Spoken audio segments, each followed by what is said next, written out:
اللہ یا رسول اللہ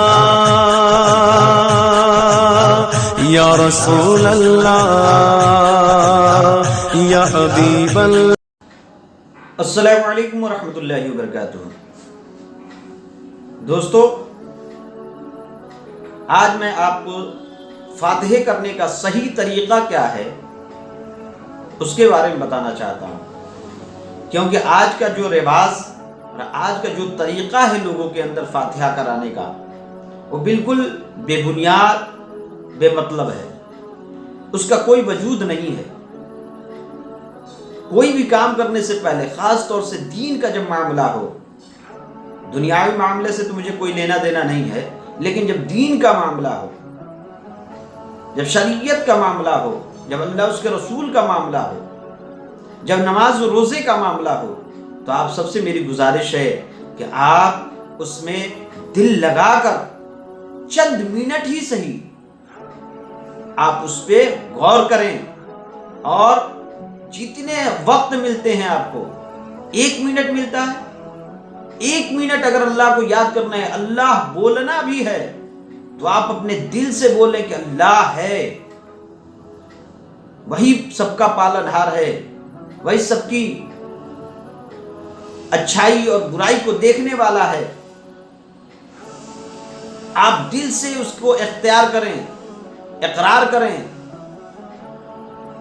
اس میں کامیابی ہے۔ اگر پورا دن ہم نماز اور روزے میں لگے رہیں اور 1 سیکنڈ یا 1 منٹ کے لیے بھی دل سے یہ بات نہیں ظاہر ہو، کیونکہ اللہ تبارک و تعالیٰ چہرے، اس کے جغرافیے، اس کے لباس سے خوش نہیں ہوتا ہے۔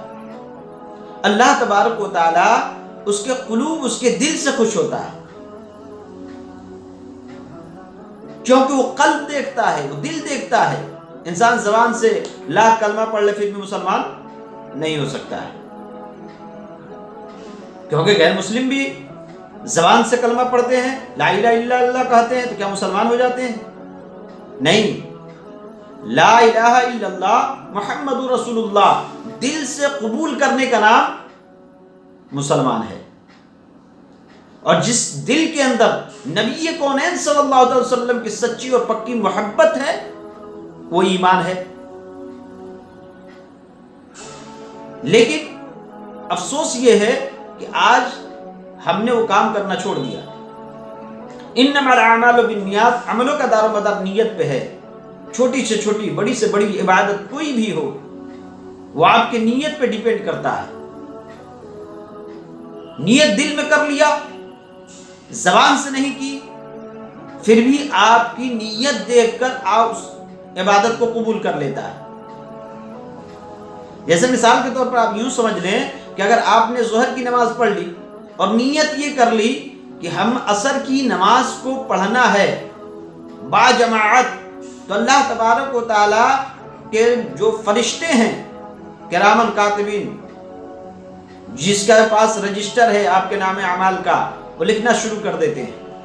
ابھی آپ نے عصر نماز نہیں پڑھی ہے، اتفاقاً اگر ایسا ہوتا ہے کہ آپ کو با جماعت نماز عصر نہیں ملتی ہے کسی بھی کارن سے، لیکن با جماعت نماز پڑھنے کی آپ نے نیت کی تھی، تو اللہ تبارک و تعالیٰ اس نیت کے صدقے توسل سے با جماعت نماز پڑھنے کا ثواب عطا فرما دیتا ہے۔ یہ نیت کے فائدے ہیں۔ تو نیت سب سے ضروری ہے۔ ہم کو 1 روپیہ دینا ہے اللہ کے راستے میں، وہ 1 کروڑ کے برابر ہو سکتا ہے اگر خلوص للہیت اس کے اندر شامل ہو، اللہ کی رضا اس کے اندر شامل ہو، تب جا کے اس میں کامیابی ہے۔ آج کا معاملہ جانتے ہیں کیا ہے؟ آج بہت سارے لوگ فاتحے کا اہتمام کرتے ہیں تو کیا کرتے ہیں، گئے، مرضی ہوا 2 روپے 4 روپے 5 روپے کا خرما لے لیا، مولوی صاحب فاتحہ کر دیجئے گا، ہو گئی فاتحہ۔ کوئی آیا فاتحہ کر دیجئے گا، تو کوئی جو ہے 2-4 لڈو لے کے چلا آیا۔ میرے پیارے، اس کا فاتحہ کرانے کا یہ طریقہ ہے ہی نہیں۔ فاتحہ کرانا ہے، آپ مسجد لے آئیں، مسجد میں ہی فاتحہ کرائیں، تو اس کے لیے ضروری ہے کہ جو چیزیں حلال ہیں رزق حلال کوئی بھی چیز ہو سکتی ہے، اس پہ فاتحہ پڑھیں، اس پہ فاتحہ پڑھوائیں۔ اور زیادہ بہتر ہے، آپ دکانوں میں جاتے ہیں، ظاہر سی بات ہے کہ آج بہت سارے ایسے ہوٹل ہیں، بہت سارے ایسے مسلمان ہیں جس میں ہر طریقے کے لوگ شامل حال ہوتے ہیں، ہر طریقے کے لوگ۔ اب نام تو نہیں رکھوں گا، کوئی بغیر پاک و صاف کے بھی جاتا ہے، بغیر استنجا کیے ہوئے بھی بناتا ہے، ناپاکی کی حالت میں ہر ایک چیز بنتی ہے، اور اسی چیز کو ہم استعمال کرتے ہیں، اسی چیز کو ہم فاتحہ کے لیے شامل کرتے ہیں۔ میرے پیارے، یہ درست نہیں ہے۔ کیوں درست نہیں ہے؟ کیونکہ اللہ تبارک و تعالیٰ پاکی کو پسند فرماتا ہے، ناپاکی کو نہیں۔ چاہے وہ کھانے کی چیز ہو، یا پینے کی چیز ہو، یا پہننے کی چیز ہو، یا رہنے کی چیز ہو، ہر ایک چیز میں پاکی شامل ہونی چاہیے، تب اللہ راضی ہوتا ہے۔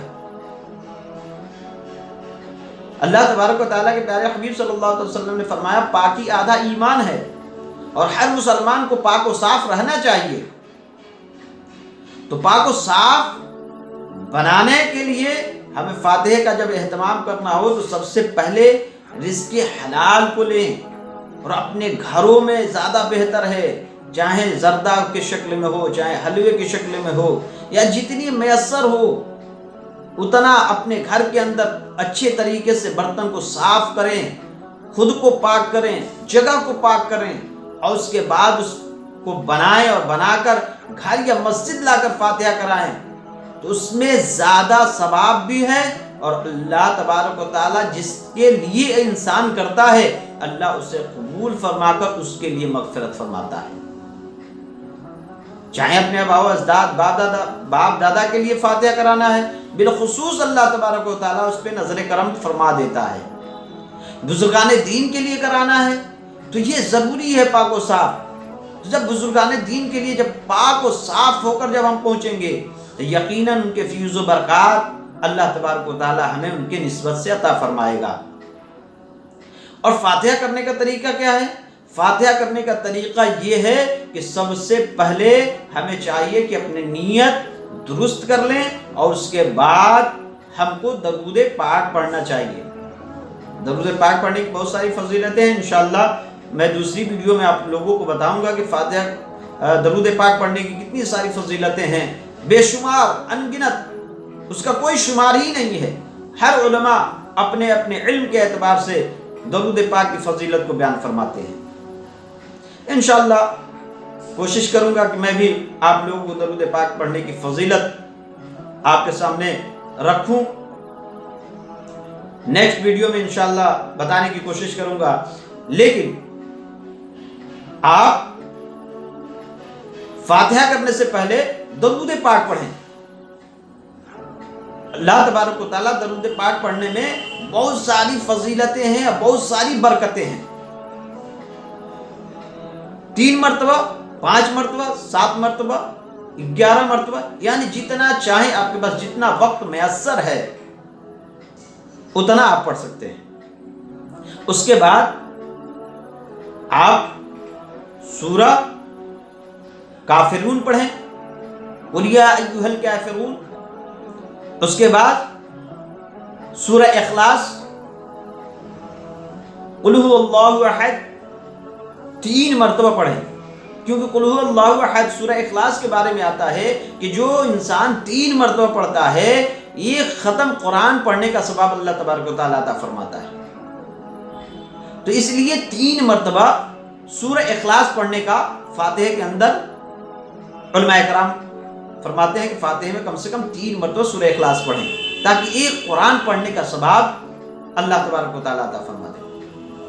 اس کے بعد سورہ فلق ہے 1 مرتبہ، سورہ ناس 1 مرتبہ، سورہ فاتحہ 1 مرتبہ، اور سورہ بقرہ الف لام میم ہے اس کو پڑھنا چاہیے۔ کہاں تک؟ اولئک علی ھدی من ربہم واولئک ھم المفلحون، یہاں تک سورہ بقرہ کی آیت پڑھنی چاہیے۔ اس کے بعد وَإِلَٰهُكُمْ إِلَٰهٌ وَاحِدٌ لَا إِلَٰهَ إِلَّا هُوَ الرَّحْمَٰنُ الرَّحِيمُ إِنَّ رَحْمَةَ اللَّهِ قَرِيبٌ مِّنَ الْمُحْسِنِينَ وَمَا أَرْسَلْنَاكَ إِلَّا رَحْمَةً لِّلْعَالَمِينَ مَا كَانَ مُحَمَّدٌ أَبَا أَحَدٍ مِّن رِّجَالِكُمْ وَلَٰكِن رَّسُولَ اللَّهِ خَاتَمَ النَّبِيِّينَ وَكَانَ اللَّهُ بِكُلِّ شَيْءٍ عَلِيمًا إِنَّ اللَّهَ وَمَلَائِكَتَهُ يُصَلُّونَ عَلَى النَّبِيِّ يَا أَيُّهَا الَّذِينَ آمَنُوا صَلُّوا عَلَيْهِ وَسَلِّمُوا تَسْلِيمًا۔ اس کے بعد درود پاک پڑھیں اللہم رب محمد صلی علیہ وسلم نحن بعد محمد صلی علیہ وسلم۔ اس کے بعد اعوذ باللہ من الشیطان الرجیم الا ان اولیاء اللہ لا خوف علیہم ولا هم يحزنون الذین آمنوا وكانوا يتقون سبحان ربک رب العزة عما يصفون وسلام علی المرسلین والحمد للہ رب العالمین۔ یہاں تک ہم کو پورا پڑھنا چاہیے۔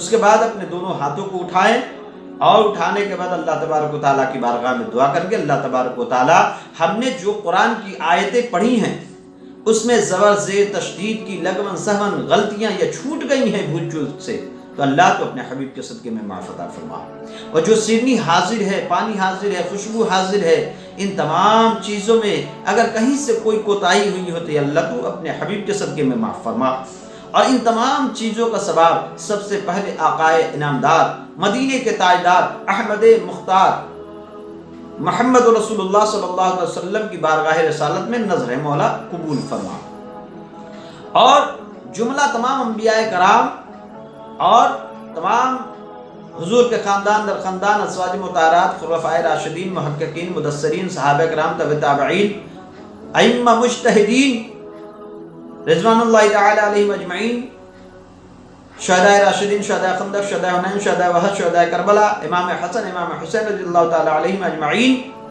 ان تمام لوگوں کے بارگاہ میں جملہ ان تمام چیزوں کا ثواب نظر کر دینا چاہیے۔